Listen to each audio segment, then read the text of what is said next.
C'est avec une gravité ressentie et une émotion profonde que je m'adresse à vous en cette journée solennelle, marquant l'ouverture de la 31e édition du forum Investing in African Mining Indaba, au nom de son Excellence, Monsieur le Président de la République démocratique du Congo, Félix Antoine Tshisekedi Tshilombo.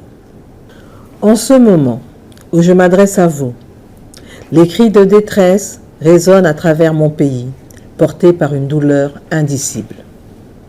La République démocratique du Congo, notre patrie, est de nouveau frappée par une guerre inhumaine et lâche, orchestrée par la barbarie du régime rwandais actuel.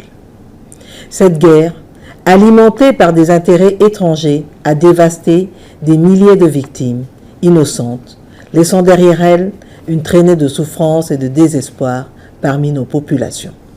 Cette 31e édition du Forum Indaba Mining se tient dans un contexte particulier pour mon pays, dans la mesure où elle démontre la pertinence de l'engagement pris par son Excellence, M. Félix Antoine Tshisekedi Tshilombo, président de la République, chef de l'État, à rechercher la paix dans la sous-région des Grands Lacs.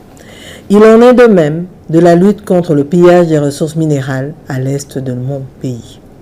En lien avec l'objectif de ces assises, il est essentiel de souligner que la République démocratique du Congo, grâce à sa position géographique privilégiée au cœur de l'Afrique et à ses ressources naturelles uniques, occupe une place géostratégique qui incarne une véritable espérance pour la planète entière.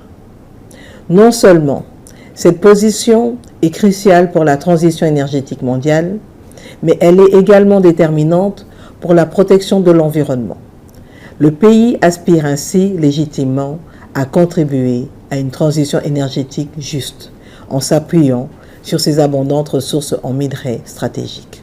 Nous avons entre nos mains l'opportunité unique d'écrire une nouvelle page de l'histoire minière africaine, où nos ressources naturelles seront les vecteurs du développement humain pour un avenir continental plus radieux.